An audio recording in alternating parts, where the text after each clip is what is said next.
Good morning. 4 a.m. Let's get going. Good morning, everyone. Aaron here from AJ Adventures. Thank you for tuning in once again. Well, today is day 5 of this adventure, and I've left Yellowknife. It is 4:30 in the morning. I am on my way to Tibbitt Lake for the start of the ice road. So stay tuned, and hopefully we'll get some great shots of the sunrise coming up in a bit. Should probably be about another hour or so before that happens. We'll see you then. Oh man, I messed up. Well, I got up at 4 o'clock this morning. I hit the road. I was packed up and gone by 4:30. Just topped up the fuel, got out to Tibbitt Lake to the start of the ice road.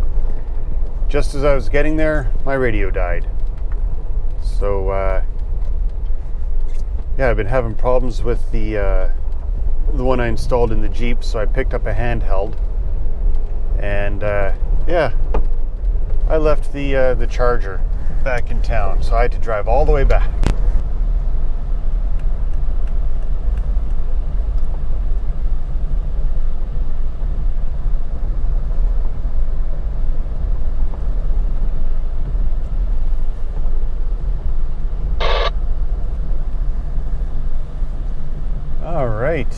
Getting onto the ice again.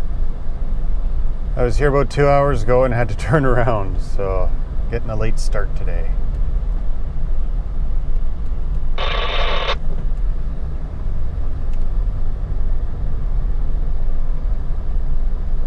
not sure if that means pass or not. I think so.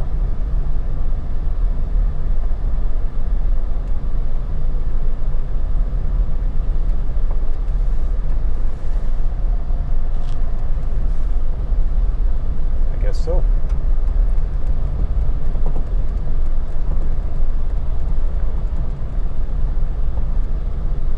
the guys up here are pretty awesome. Everyone waves, everyone's friendly and helps each other out. I worry that I'm kind of in the way here sometimes, but nobody makes you feel that way, so pretty cool.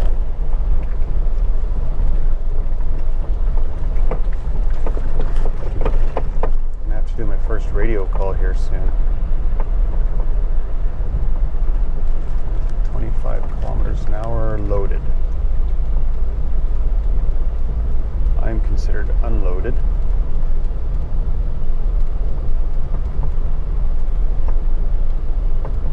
There you go. I'm driving out onto Tibbitt Lake. All right, this is pretty exciting. So I just finished my first radio communications with Meadows there at the gate coming in. It's not really a gate, just kind of past the trailer. Now I'm doing my first portage and then down onto the ice, and the speed here is pretty slow. And the reason for that is you can build up waves under the ice. And for the big trucks, they're carrying so much weight, and that wave is just under the ice in front of them. And then it gets to a point where they'll actually, the wave can come back at them and they'll break through the ice. And that's pretty scary, because this isn't shallow water here. Not like before when I was driving over the marsh, where if you go through, it's, you may go down a few feet and then you're just stuck in like that swampy, murky stuff at the bottom. But here it's, when you're going over the bigger parts of the lake, it's a couple 100 feet deep. So the only way you're going to really survive is if you can get out fast enough and into somebody else's vehicle and warm up. So thankfully, I'm a lighter Jeep, and when I get into the bigger parts of the road, I'm called a northbound pickup, and I can drive on the unloaded roads, and I can do 90 kilometers an hour. Portages, you still have to do 50 though.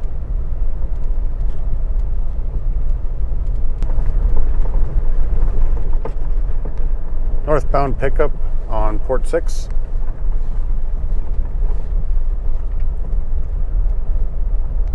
This is northbound pickup doing a radio check, over.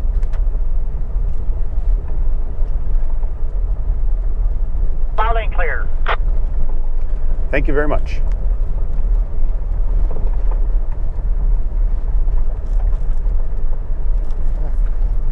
Why is there a light on this thing?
Alright, I'm just making my way through portage number 22 northbound.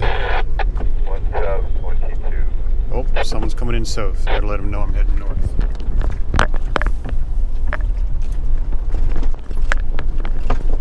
Northbound pickup on 22. Pulling over.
North for 3.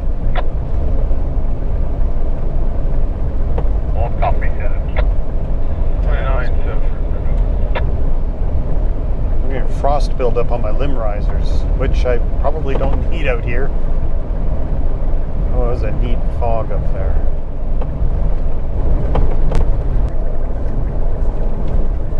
Well, looking at the hills around this lake, seem to have run out of trees. we're now getting into the a bump there. Now getting into the tundra.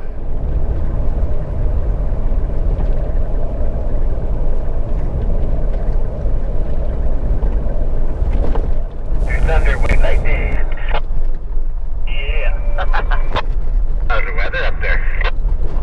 It was beautiful and sunny. Nice. Yeah, you guys got a good trip up. Yeah, you bet. We'll see you down below there. Look at all the dry meat on your left. Roger that.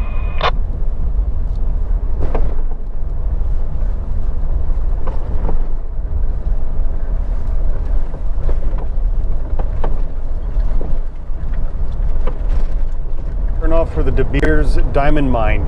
That's pretty neat.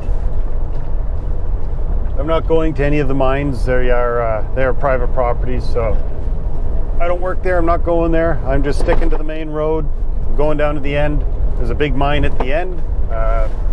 Which one is that called? So if anyone's thinking about coming up here to do this drive, I highly recommend it, but please do your homework. So this isn't just a straight shot for 400 kilometers on perfectly flat ice straight to the end. It's well, there's a lot of heaves and dips in the ice. There's some pretty big cracks. They'll grab your tire and move you a bit.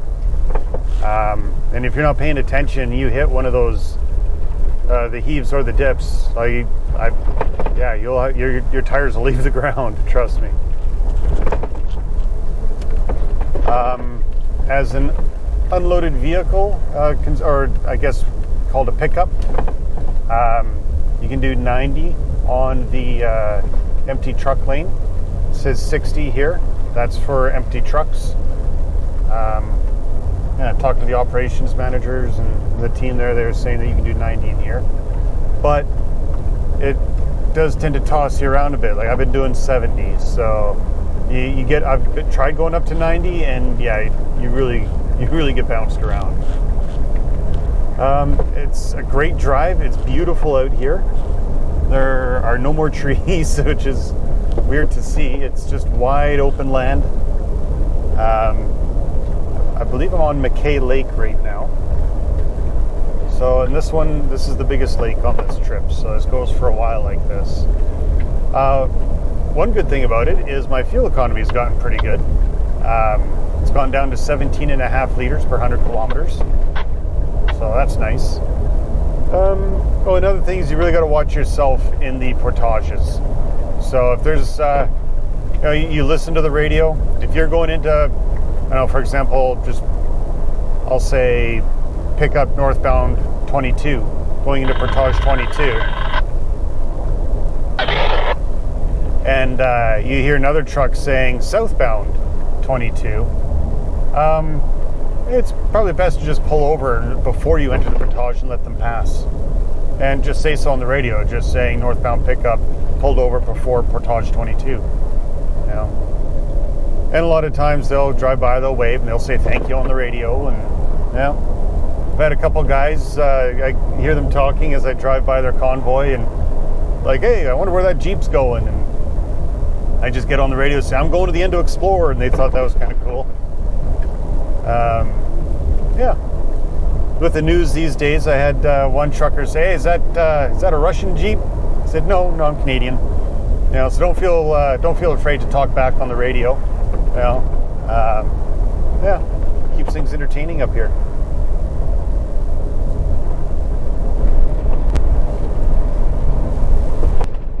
All right, well, getting down to 3/4 of a tank, so I'm going to do a transfer now. Started. All right, I'm going to transfer fuel from the aux tank to the stock tank.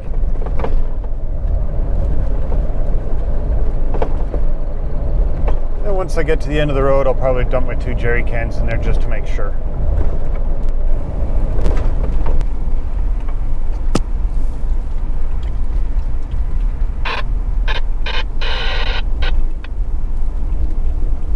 Northbound pickup 52, northbound pickup 53.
Hi everyone, my name's Aaron. I'm with a YouTube channel called AJ Adventures, and I am here at the, as far as I can go north on the Tibbitt Lake to Contwoyto Lake winter road. It's actually not that cold as I thought it would be out here. I don't really need all this stuff. It's been an amazing journey coming up here. It took about 5 hours.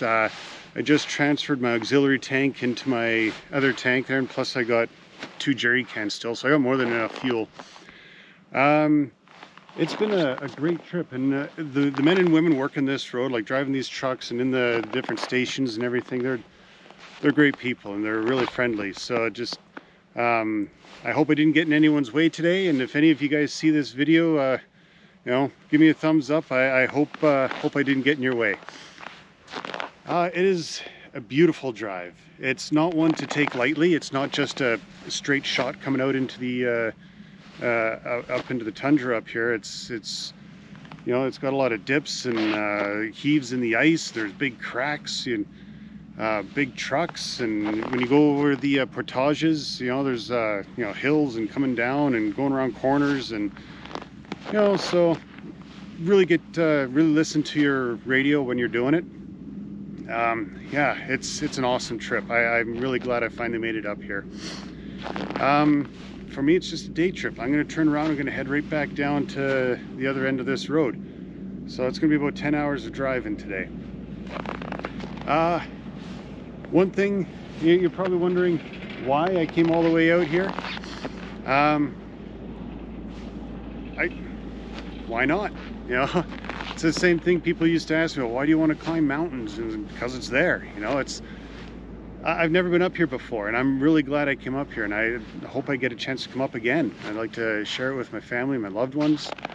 It's beautiful. I've had some really good weather today. You know, getting a little bit of overcast now, but still beautiful. All right, I would not be able to make this trip without my sponsors, and yeah, I want to talk about them. So I'm gonna grab the camera and show the tires and all the stuff here. So these tires, these were provided by Nokian Tires, and they are incredible. So this is the Nokian Hakkapeliitta LT3. Quick background on them: Nokian Tires invented the winter tire in the 1930s, and they have led the industry in winter driving innovation ever since. They launched the Nokian Hakkapeliitta LT3 in the fall of 2019, and the Hakka LT3, as they informally call it, is the latest generation of Nokian Tires' winter tire line for light trucks and large SUVs. Quick product overview on it: the Hakka LT3 is built to provide peace of mind for winter work and adventure, and it absolutely did. They provided me with, you know, all 4 tires that are on the Jeep, plus 2 spares, and I haven't needed the spares yet, knock on wood. The strengths of the tire: exceptional winter grip and driving stability, strong structure and superb durability to handle heavy loads, reliability and safety on icy roads and snow-covered work sites alike, and I think I've proved that today, low rolling resistance, which leads to lower emissions and better fuel efficiency. I've definitely noticed a big increase. I've gone from 21 liters per 100 kilometers down to 17. In technology, it's the world's first stainless steel studs to reduce corrosion from salty roads, enabling them to last longer. There are 2 types of studs, one in the center of the tire and the others on the shoulders to improve the precision of the tire's grip and handling. So I put these tires through the ringer, and they've definitely come out on top. So not only is it a good looking tire, but I got some really good looking wheels to go with them. So the wheels were provided by, I got them through another sponsor, that's RA Motorsports. So they hooked me up with an amazing set. Not only that, but they mounted and balanced and installed them for me. And I'd like to thank Lasky, Matt, and Kale at the shop there. These guys, they do amazing work. They've built a skid plate that is mounted on the bottom of my Jeep, and I don't know if I can show it yet because they're still putting it, getting their product line going. But I definitely feel a lot safer knowing that you know, the belly of the beast is protected. So yeah, it's coming together great, and without these two sponsors, I wouldn't have felt as safe as I do on this trip. Oh, all right. Now, 5 hours that way. All right, let's do it.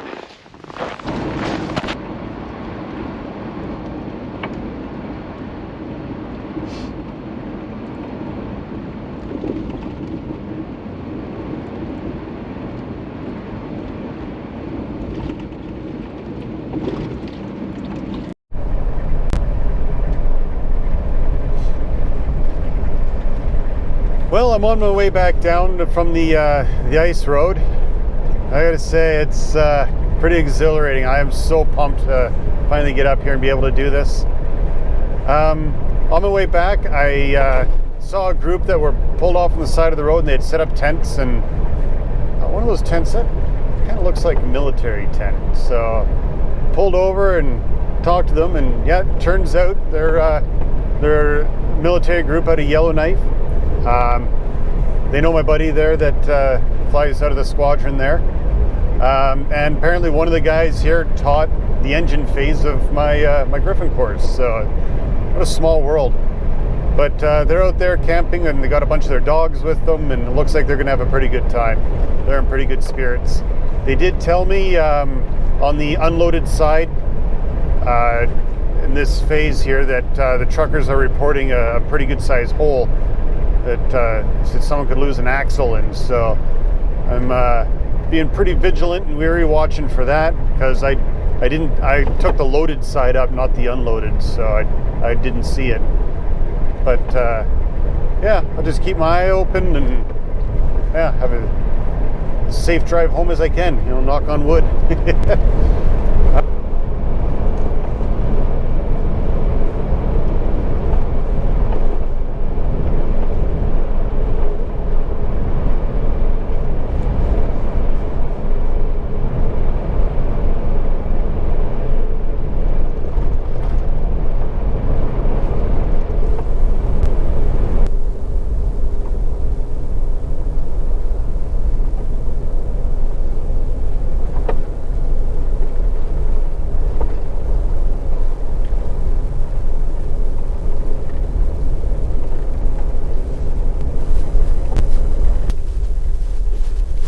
Meadows is southbound pickup.